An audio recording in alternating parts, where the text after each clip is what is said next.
Good Thursday evening, everybody. I'm Chief Meteorologist Austen Onek. We are looking at some quiet conditions out there for about the next 24 hours, and then the chances of rain start to head our direction.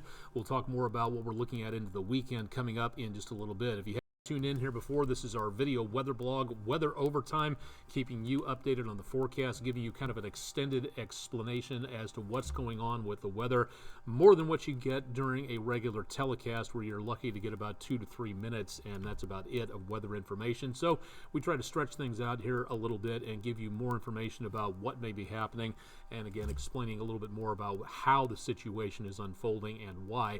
Again, don't really have time for that sometimes around, so good opportunity to see that. Questions, concerns, anything that you would like to see on here, please drop me a line at aonek@wdef.com.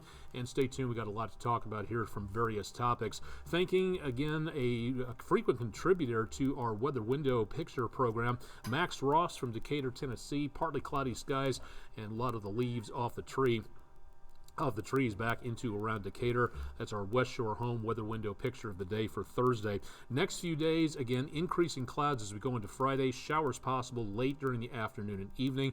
And then going into Saturday, possibility of showers and thunderstorms coming up. Pretty mild. Temperatures back in the lower 60s. Pretty close to where we should be for this time of the year. And then a bit of a gap for showers Saturday into Sunday, but then they'll be coming back again right about the time we head into next week. Still on the mild side, so too warm for anything but just plain rainfall across the area, so at least some good news on that. High pressure doing a very good job of implying just exactly what it does, keeping things very calm and stable. So we're seeing a lot of mainly clear skies early this morning, but a lot of dry air coming on through, and some of that moisture we're looking at in the form of clouds and that very light rainfall, some of that is being picked up and dropped our direction right off the Pacific, some of that coming in from parts of the Gulf Coast. Our next storm system is on the way over the West Coast states. That's going to be heading our direction, taking more of a southerly track, and as it does, we'll be looking for the potential of more moisture coming up, and that'll be our fuel for more chances of showers and thunderstorms coming on through. Most of what we're seeing for right now is, again, that storm system over the West Coast, giving some rain and snow showers to an area of the country that badly needs it, but we'll be seeing more chances of rainfall coming up into the next couple of days. Running the numbers into tonight, temperatures by tomorrow morning not quite as frosty, back into the mid to upper 30s. There could be some frost up on the high mountain tops and the hilltop areas out there, just a few thousand feet upwards. So again, could be looking at some pretty chilly numbers out there. Back into the mid to upper 50s as we head toward Friday afternoon. And yes, the computer models are starting to throw in a few speckles of rain showers out there, but I really don't think that's going to amount to too much of anything. The best chance of rainfall is going to come up as we go into Friday night, Saturday morning, and with that there could be the potential of some showers and thunderstorms before we clear out briefly. That clearing line with our next system coming on through will be happening Saturday evening. So that should give us a bit of a break, but then that will reverse itself as we get into around Sunday. Now, toward Friday night into Sunday, chances of rainfall not great, but everybody will pick up a fraction of an inch. Then we get into next week. According to some of these models, we are going to be picking up a pretty decent amount of rain. Some areas over 2 inches possible. Now, keep in mind, again, this is over a week out, so computer models that far out are more like wish casting than anything else, but we should be prepared throughout the rest of next week for the potential of some slow travel and some rain conditions out there, some wet conditions on the roadways, slowing it down. So again, taking it easy and paying attention to what's going on, allowing for a lot of extra time before you go traveling any place would be a good idea. Overnight tonight, temperatures in the mid-30s in the River Valley. Higher peaks could see temperatures back in the lower 30s, maybe some more frost up there, and winds light out of the southwest at about 3 miles an hour. Going further afield again through the weekend and stopping early next Tuesday morning. More chances of rain spreading across the area with another system passing on through. That one kind of clears out, but rain will stick around through about midweek. The next one after that, as we go toward the end of the week, starts to drag down a lot more cold air.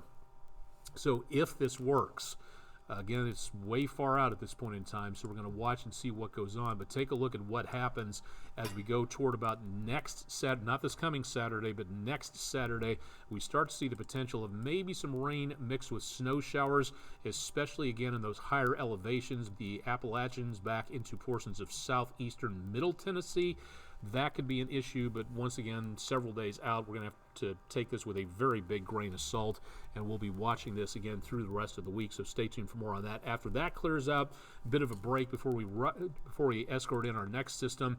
We will be seeing the possibility of some winds coming in from out of the north, and that begins to give us maybe some cooler temperatures coming on through.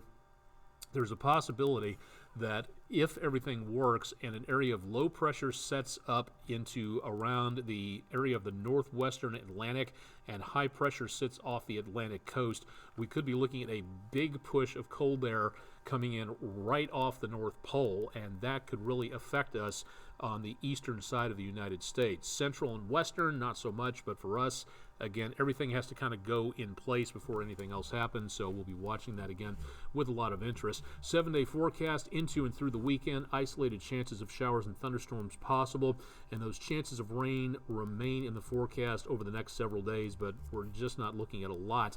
Toward the end of next week, that is where we start to see the potential of maybe some more scattered showers coming on through. It doesn't look like much again for right now, but just the possibility of maybe some light showers out there all the way from Sunday through Thursday, and then after that, toward the end of next week, that's where we see the potential, maybe some more heavier rainfall coming on through, and that could cause some problems as well. We're also seeing at this time, again, temperatures remaining quite mild out there, a bit of a cool down towards Saturday night, Sunday morning as that drier air moves on through, and then staying in the upper 40s to the lower 50s throughout the next several days, so decently quiet. Heading across the oceans to where a lot of people are wearing the uniform of our country and not able to make their way home for this time of the year. Taking a look way far north to Thule Air Base around Patuxent Airport in far northwestern Greenland, up on the dew line. We've got temperature back in the mid to upper 20 to below zero range. Winds out of the east at 13 miles per hour. That's giving a wind chill around that area of minus 51 degrees, and you thought it was decently chilly around here. And one more, taking a look, a little bit more moderate temperatures back to around Belgium at Volkel Air Base, home of part of the 52nd Fighter Wing. Temperatures much more moderate back in the lower 40 degree range. Winds out of the northeast about 8 miles an hour, so we do have a bit of a wind chill, but nothing like what they're seeing up in Greenland at this time. We are seeing, again, something interesting happening back toward the Hawaiian Islands. Satellites showing again some pretty quiet conditions all the way out into around portions of the mid-Pacific. Yesterday and the last couple of days, we did manage to see again some of that volcanic eruption that set the events in motion going on out there, with a lot of lava slowly creeping toward some of the settlement area, the cities, and into around portions of the highways. And you're not seeing that on camera here. Visible satellite pictures not showing any clouds off that eruption, but it's kind of interesting to take a look at another form of weather that we don't see too much in this part of the country or this area of the world. It's called VOG, V-O-G, volcanic fog, like smog is smoke in fog. It contains high levels of sulfur dioxide, SO2. It also contains a bit of some interesting stuff in the air that forms. It's glass particulates. It's called Pele's hair, and it's that glassy volcanic ash and rock that gets thrown up into the atmosphere, and that can be dangerous to breathe. Again, some of that sharp stuff going into your lungs, not a great bit of breathing out there. So the officials from Hawaii Volcanoes National Park System are trying to keep people farther away from that outflow, and not good areas to breathe out there. That's available on Twitter if you'd like to see more about that.